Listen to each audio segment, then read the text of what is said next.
नमस्कार, आप सभी का स्वागत करती हूँ आपके अपने चैनल ज्ञानोदय में। सबसे पहले तो माफ़ी चाहती हूँ, अभी 3-4 दिन से जो है वीडियोस नहीं बना पा रही हूँ। स्वास्थ्य बिल्कुल भी ठीक नहीं था। 3-4 दिन से मुझे फ़ीवर था, तो इस वजह से जो है कुछ थोड़ा सा दिक्कत थी, तो मैं वीडियोस नहीं दे पा रही थी। तो अब जो है आज मैं कुछ अच्छा महसूस कर रही हूँ। मंडे को आपकी लाइव क्लास होनी थी वैसे, लेकिन आज नहीं हो पाई है क्योंकि उस स्थिति में नहीं थी। लेकिन आज मैं आपको 10-15 मिनट की क्लास दे देती हूँ, जिससे जो आगे की प्रक्रिया है वो सुचारू रूप से आगे बढ़ पाए। ठीक है, तो चलते हैं। देखिए, आज जो हमारा वीडियो है वो है मेन, जो आज हमारा चर्चा का विषय है वो है द्विवेदी युग। ठीक है, तो द्विवेदी युग की विशेषताओं के विषय में आज मैं आपको बताऊंगी। द्विवेदी युग क्या था? देखिए, द्विवेदी युग के प्रणेता जो थे वो महावीर प्रसाद द्विवेदी थे। ठीक है, महावीर और हजारी प्रसाद द्विवेदी में आप कंफ्यूज मत होइएगा। महावीर प्रसाद द्विवेदी कौन थे? प्रणेता थे। ठीक है, जो वीर होता है वही प्रणेता बनता है, इस तरह से आप याद कर लीजिए अगर आप कंफ्यूज हो जाते हैं तो। ठीक है, तो महावीर प्रसाद द्विवेदी द्विवेदी युग के प्रणेता थे। इसकी सबसे पहली विशेषता जो थी वो ये थी कि खड़ी बोली की पूर्ण प्रतिष्ठा थी। ठीक है, खड़ी बोली की पूर्ण प्रतिष्ठा थी, यानी खड़ी बोली पर विशेष ध्यान आकर्षित किया गया। कहने का मतलब ये है कि भारतेंद्र युग में शुरुआत हुई थी खड़ी बोली की, लेकिन द्विवेदी युग आते आते क्या हुआ, भारतेंद्र युग में पद्य जो है वो पद्य में ब्रजभाषा का यूज़ होता था, लेकिन द्विवेदी युग आते आते जो पद्य था वो भी खड़ी बोली में लिखा जाने लगा, यानी खड़ी बोली की पूर्ण प्रतिष्ठा हो गई। ठीक है, उसके बाद सेकेंड जो है वो बनता है गद्य शैली का परिमार्जन। ठीक है, यानी ये है कि द्विवेदी युग जो था उसमें गद्य और पद्य दोनों शैलियों को प्रतिष्ठा मिली, दोनों को प्रोत्साहन मिला, लेकिन गद्य की तरफ विशेष ध्यान दिया गया। ठीक है, गद्य की तरफ क्या दिया गया? विशेष ध्यान दिया गया। और गद्य को केवल एक हिंदी खड़ी बोली के रूप में ही नहीं, बल्कि एक परिमार्जित और परिष्कृत हिंदी जो है में ढालने की उसको कोशिश की गई। ठीक है, महावीर प्रसाद द्विवेदी ने बहुत बड़ा योगदान इसमें किया। व्याकरण की जो अशुद्धियाँ हुआ करती थी उस पर वो विशेष ध्यान देते थे। तो इस तरह से हम कह सकते हैं कि द्विवेदी युग में जो खड़ी बोली थी उसको पूरी प्रतिष्ठा मिली। चलिए अब आगे, इसके बाद क्या है? गद्य शैली का परिमार्जन, फिर है जनोपयोगी साहित्य। ठीक है, अब इस युग में ऐसा साहित्य लिखा जाने लगा जो कि जन उपयोगी था। जन उपयोगी का मतलब क्या है? कि जो कि वास्तव में जो जन जन के हृदय तक पहुंचने वाला साहित्य जो है वो इस समय लिखा जाने लगा। केवल साहित्य जो है वो केवल एक कल्पना मात्र या फिर एक कविता मात्र ही नहीं रह गया, बल्कि साहित्य को जो है एक ऐसी दृष्टि से देखा जाने लगा जो कि हर व्यक्ति से जुड़ता था, उसकी भावनाओं से, सामाजिक समस्याओं से, उसके साथ होने वाले जीवन के परिवर्तनों से, इन सभी से जुड़ने वाला साहित्य, जन उपयोगी साहित्य लिखा गया। और ऐसा साहित्य लिखा गया जो वास्तव में उपयोगी हो, जैसे इतिहास लिखा गया। ठीक है, इतिहास पर भी काफ़ी लिखा गया इसमें। ठीक है, इतिहास हो गया, पर्यटन हो गया, जीवन चरित्र हो गया, उपन्यास, कहानी, व्याकरण, इन सभी विषयों पर लिखा जाने लगा जो कि कहीं ना कहीं हमारे लिए जन उपयोगी थे। ठीक है, तो ये हो गया हमारा नेक्स्ट पॉइंट। उसके बाद आगे चलते हैं देशभक्ति और मानवतावादी विचारधारा। ठीक है, देशभक्ति की भावना जो है वो बहुत यहाँ पर जो उमड़ कर सामने आई द्विवेदी युग में। हालांकि भारतेंद्र युग में भी देशभक्ति की भावना जो है उमड़ कर आई थी, लेकिन यहाँ पर द्विवेदी युग में उस भावना में पूर्णता आने लगी। ठीक है, उस भावना में क्या आने लगी? पूर्णता आने लगी। आपको मालूम है कि ये जो युग रहा द्विवेदी युग, ये जो युग था इसमें जो है राष्ट्रीयता की भावना पनपने लगी, भाईचारे का उदय हुआ। जैसा कि उस समय की परिस्थितियाँ थी कि सभी भारतीय जो है वो अपनी स्वतंत्रता के लिए उस समय संघर्ष कर रहे थे। उस समय ना कोई हिंदू था, ना मुस्लिम था, ना सिख था, ईसाई था, सभी अपनी स्वतंत्रता के लिए जो है वो पूरी तरीके से लगे हुए थे। पूरी तरीके से जो है कहना चाहिए कि उमड़ पड़ी थी उस समय जनता भारतीय स्वतंत्रता संग्राम में भाग लेने के लिए।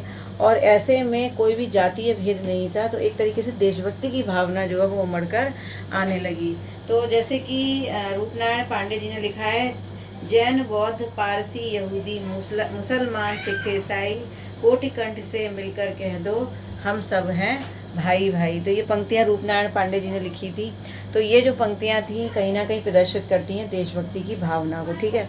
इसके बाद में फिर आता है मानवतावादी विचारधारा, ठीक है।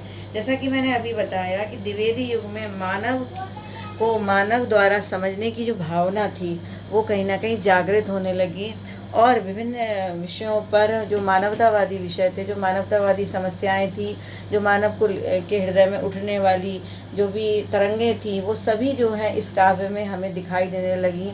और कविताएं जो है हिलोरे मारने लगी, और जो लहरें थी, लहरें वास्तव में वो डूब गईं। लहरें जो गति कर रही थी वो वास्तव में उनकी भावनाओं के सागर में गति कर रही थी, जो कविता की पंक्तियाँ थी उस समय की। तो वास्तव में देखा जाए तो द्विवेदी युग जो एक ऐसा युग था जिसे मानवतावादी दृष्टिकोण जो है वो धीरे धीरे उजागर होने लगा, ठीक है। उस समय स्त्री पुरुष की समानता, पीड़ित और दुखियों के प्रति जो करुणा की भावना थी वो भी दिखाई देने लगी काव्य में, ठीक है। तो इस तरह से जो है देशभक्ति और मानवतावादी विचारधारा हमें दिखती है, ठीक है। और इसके अलावा देखिए नारी आदर्श के बारे में भी बहुत कुछ लिखा गया है। श्रीधर पाठक हो गए, रामनरेश त्रिपाठी हो गए, इन्होंने नारी के विषय में बहुत अच्छा लिखा। द्विवेदी युग के अयोध्या सिंह उपाध्याय, हरिऔध जी हो गए, ठीक है, मैथिली शरण गुप्त जी हो गए। हालांकि हरिऔध जो थे वो कहाँ के थे, हरिऔध द्विवेदी युग के थे, आपको पता ही है। तो इन्होंने बहुत अच्छा लिखा, और जो है हर एक प्रकार की समस्या जो कि जन जन से संबंधित थी, मानवतावादी दृष्टिकोण रखने वाली थी, तो वो सभी समस्याएं यहाँ पर काव्य में जो है कवियों ने समाज के सामने रखी, ठीक है। उसके बाद नेक्स्ट पॉइंट जो आता है वो है भाषा का परिष्करण, मोस्ट इम्पॉर्टेंट पॉइंट। देखिए दो जो हैं पॉइंट बहुत ही इम्पॉर्टेंट पॉइंट बनते हैं द्विवेदी युग के। पहला भाषा का परिष्करण और दूसरा इतिवृत्तात्मकता, ठीक है। ये दोनों जो पॉइंट हैं ये बहुत ही इम्पोर्टेंट माने जाते हैं द्विवेदी युग में, ठीक है। तो देखा जाए अगर भाषा का परिष्करण में, जैसा कि यहाँ बता चुकी हूँ कि गद्य शैली का परिमार्जन हुआ, परिमार्जित भाषा जो है वो विकसित हुई। इसके अलावा खड़ी बोली को पूर्ण प्रतिष्ठा मिली, तो डेफिनेटली भाषा का परिष्करण तो होगा ही। इसके अलावा मैंने बताया कि महावीर प्रसाद द्विवेदी ने जो भी हिंदी की छोटी छोटी गलतियाँ होती हैं, व्याकरण की अशुद्धियाँ होती हैं, तो संस्कृत से संबंधित जो तत्सम शब्द थे, ठीक है, तद्भव को हटाकर तत्सम शब्दों का यूज़ शुरू हुआ उस समय। और महावीर प्रसाद द्विवेदी ने इस विषय में बहुत ज़्यादा ध्यान दिया, और एक तरीके से सभी जितनी भी जो कवि थे उस समय की, जो भी मैगज़ीन वगैरह छपती थी, मैं आपको बताऊंगी द्विवेदी युग के सारे पॉइंट्स बताऊंगी, कौन कौन सी मैगज़ीन इस समय छपी थी, सरस्वती के बारे में बताऊंगी आपको। तो इन सभी चीज़ों में सबसे ज़्यादा जो ध्यान दिया गया वो था भाषा का परिमार्जन, यानी भाषा जो है वो पूरी एक परिष्कृत भाषा आनी चाहिए, उसमें कोई भी छोटी से छोटी किसी भी प्रकार की व्याकरण की अशुद्धि नहीं होनी चाहिए। इसके अलावा जो भी भाषा है वो तत्सम रूप में लिखी जानी चाहिए, इस बात पर विशेष ध्यान दिया गया था, ठीक है। उसके बाद जो है अगला है बुद्धि का प्राधान्य, ठीक है। अगला जो पॉइंट बनता है वो क्या है, बुद्धि का प्राधान्य। बुद्धि का प्राधान्य से मतलब ये है कि भारतीय जो ये खड़ी जो द्विवेदी युग था, इसमें वास्तव में बुद्धि का प्राधान्य दिखाई देने लगा कविता में, क्योंकि वैज्ञानिक तर्क बुद्धि जो है वो कवियों ने प्रयोग करी। सबसे पहली बात तो ये है, ठीक है। यहाँ पर ये देखा गया कि जो कविता थी, जो भी गद्य था वो लिखा जाने लगा वैज्ञानिक और तार्किक आधार पर लिखा जाने लगा, ठीक है। उसके सामने वो उसमें एक तर्क हुआ करता था, उस पर तर्क वितर्क करके कोई भी समस्या होती थी उसको तर्क के आधार पर लिखा जाता था, उसका एक वैज्ञानिक आधार दिए जाने लगा। तो कहीं ना कहीं लोग केवल, ऐसा नहीं था उस समय के जो कवि और लेखक थे वो केवल हृदय से ही निकलने वाली भावनाओं को लिख दिया करते थे, बल्कि वो अपनी बुद्धि का, अपने तार्किक क्षमता का प्रयोग भी करने लगे इस समय का जो साहित्य था उसमें, ठीक है। और इसके अलावा जो ये मिथ्या बातें होती हैं, अवतारवाद की भावना, ठीक है, इस तरह की जो बातें थी, मिथ्या बातें, इस पर उन्होंने इतना ध्यान नहीं दिया। बल्कि अब जैसे राम को जो है उन्होंने एक अवतार रूप में ना मानकर, ठीक है, राम में भी मानवीय दुर्बलताओं तथा रावण में मानवीय गुणों की स्थापना की। उस समय के काव्य में ये भी बताया गया कि राम में कौन सी दुर्बलताएं थी और रावण में कौन से मानवीय गुण थे, है ना। तो उन्होंने हर तरह से एक मतलब तार्किक आधार दे करके उस समय लिखा जाने लगा, सत्य को परिभाषित करने लगे उस समय के कवि, ठीक है। और जो मिथ्या बातें थी उसका असर अपने आप ही खत्म होने लगा। अब देखिए क्या पंक्तियाँ लिखी हैं साकेत में, भगवान ये जो साकेत किन्होंने लिखा है, मैथिली शरण गुप्त जी ने लिखा है। तो साकेत में क्या पंक्तियाँ थी? साकेत में जो है वो राम को वास्तव में जो राम थे उनको केवल ईश्वरत्व का संदेश देना नहीं आता। इस काव्य में राम ने केवल ईश्वरत्व का संदेश नहीं दिया साकेत में, बल्कि उन्होंने मानव सेवा का संदेश दिया है। कहा गया संदेश यहाँ मैं नहीं स्वर्ग का लाया, इस भूतल को ही स्वर्ग बनाने आया। मैं आया उसके हेतु जो कि तापित हैं, जो विवश विकल बालहीन दीन शापित हैं।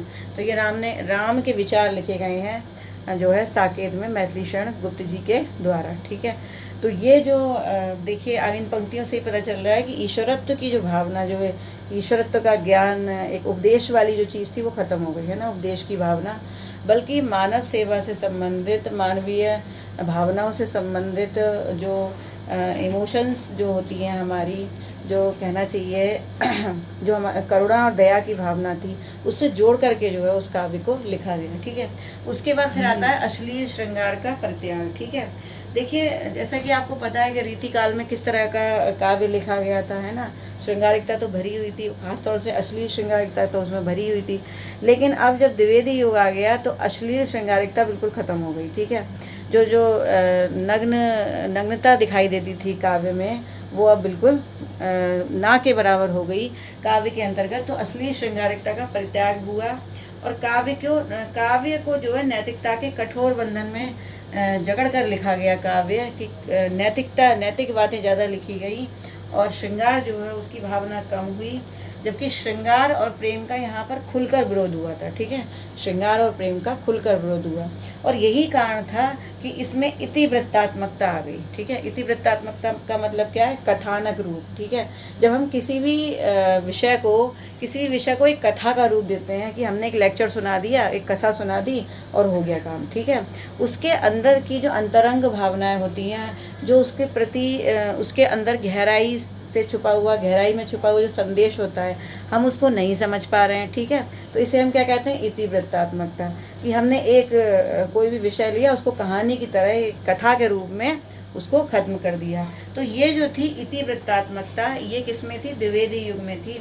और द्विवेदी युग मतलब ये पूछा जाता है क्वेश्चन कि निम्नलिखित में से कौन सी प्रवृत्ति द्विवेदी युग की मुख्य विशेषता है? तो वो क्या है? इतिवृत्तात्मकता। ठीक है, इतिवृत्तात्मकता का मतलब क्या होता है कि जो है कथा रूप में लिख दिया गया सबको। ठीक है, उसमें ना तो सरसता थी ना उसमें माधुर्य था। ठीक है, भले ही मानवीय भावनाओं से जोड़ करके लिखा गया, लेकिन सरस रूप में नहीं लिखा गया, माधुर्य रूप में नहीं लिखा गया। छोटी छोटी बातें जो जीवन को खुशी देती हैं उनसे जोड़ करके नहीं लिखा गया। वो कहीं ना कहीं वो जो भाषा का परिमार्जन के चक्कर में जो है वो कहीं ना कहीं भाषा इतनी रूढ़ भाषा हो गई कि उसमें जो माधुर्य भाव था वो खत्म होने लगा, एक कथा की तरह पढ़ी जाने लगी वो। इसीलिए कहा जाता है कि इतिवृत्तात्मकता थी। उसके बाद स्वच्छंद प्रकृति चित्रण बिल्कुल स्वच्छंद हुआ करता था। ठीक है, स्वच्छंदता से लिखा जाता था, स्वतंत्र रूप से लिखा गया उस समय जो प्रकृति चित्रण था। ठीक है, और जितने भी कवि हैं सभी ने जो है सजीव और सशक्त चित्रण किया है प्रकृति का। उसके बाद आता है अनुवाद की प्रकृति। देखिए इस समय जो द्विवेदी युग था, इस समय अनुवाद बहुत अधिक हुए। और अनुवाद किसके हुए? जितने भी फॉरेन जो पोइट हुआ करते थे, ठीक है, जो विदेशी कवि हुआ करते थे या लेखक हुआ करते थे, उनकी रचनाओं पर अधिक लिखा गया है ना। जैसे कि द्विवेदी युग में आप जानते ही होंगे कि जैसे कि श्रीधर पाठक ने जो गोल्ड स्मिथ थे, उनका हर्मिट, ठीक है, हर्मिट नाम का जो उन्होंने लिखा था हर्मिट से, तो हर्मिट को उन्होंने अनुवाद किया था किसमें? एकांतवासी योगी में। ऐसे जो ट्रैवलर था उसको अनुवाद किया श्रांत पथिक में। ठीक है, तो इस तरह से और भी कई उदाहरण हैं जिससे हमें पता चलता है कि उस समय अनुवाद की प्रकृति थी। ठीक है, अब उसके बाद अगला है छंदों का स्वच्छंद प्रयोग। उस ज़माने में जो द्विवेदी युग था, उस समय छंदों का स्वच्छंद प्रयोग हुआ था। ऐसा नहीं था कि पारंपरिक छंद जो हैं उन्हीं पर काव्य लिखा गया था। ठीक है, क्योंकि खड़ी बोली में जो ब्रजभाषा थी वो खड़ी बोली में जो है परिवर्तित हो गई थी। डेफिनेटली छंदों पर असर होना लाजमी था। ठीक है, तो इसलिए जो है द्विवेदी जी ने बहुत सी खड़ी बोली में कविताएं लिखी थी खुद लिखी थी। और इसके अलावा केवल तुकांत छंद ही नहीं, एक तो जो द्विवेदी जी थे वो तुक वाली भाषा को बिल्कुल पसंद नहीं करते थे, ठीक है। वो ये कहते थे कि तुक मत लिखो, कि तुकबंदी में मत लिखो। ऐसा नहीं कि तुक से तुक का मिलना बहुत ज़रूरी है काव्य में, बल्कि अतुकांत छंद लिखो, लेकिन उसमें क्या होनी चाहिए, गहराई होनी चाहिए। तो वहाँ से अतुकांत जो काव्य था वहाँ उसकी भी शुरुआत एक तरीके से हो गई थी, ठीक है। तो अतुकांत छंद भी शुरू हो गए। तो इस तरह से मैंने आपको आज द्विवेदी युग की प्रमुख विशेषताएं बताई हैं, और नेक्स्ट वीडियो में मैं आपको द्विवेदी युग के जो प्रमुख कवि हैं, जो लेखक हैं, उनको ट्रिक के साथ बताऊंगी कैसे आप याद करेंगे सभी कवियों को, और जन्म काल के बढ़ते हुए क्रम में आपको बताऊंगी, जिससे आपको जो जन्म काल के बढ़ते हुए क्रम के जो क्वेश्चंस आते हैं द्विवेदी युग से संबंधित, तो वो आप आराम से कर सकें, ठीक है। तो बढ़ते हुए क्रम में आपको कल एक नेक्स्ट वीडियो में एक ट्रिक बताऊंगी आपको, जिससे आसानी से आप उसको पकड़ लेंगे और कर लेंगे। तो अगर चैनल को सब्सक्राइब नहीं किया है तो प्लीज़ कर लीजिए, और जो है लगातार वीडियोस को शेयर कीजिए, लाइक ज़रूर कीजिए। और जो अगर आप नोट्स चाहते हैं, ये जो मैं भी जो भी पढ़ाती हूँ आपको, उसके अगर आप नोट्स चाहते हैं तो टेलीग्राम से ज़रूर जुड़िए, और मेरे डिस्क्रिप्शन बॉक्स में और जो कमेंट बॉक्स है उसमें आपको जो मेरा जो लिंक है टेलीग्राम का वो ज़रूर मिलेगा। तो आप वहाँ टच करके टेलीग्राम तक पहुँच सकते हैं, और आसानी से नोट्स वगैरह आपको मिलेंगे। इसकी जानकारी सभी आपको टेलीग्राम में मिलेगी, ठीक है। तो आज यहाँ जो है एक टॉपिक कंप्लीट होता है, तो फिर मैं मिलूँगी नेक्स्ट वीडियो में। नमस्कार।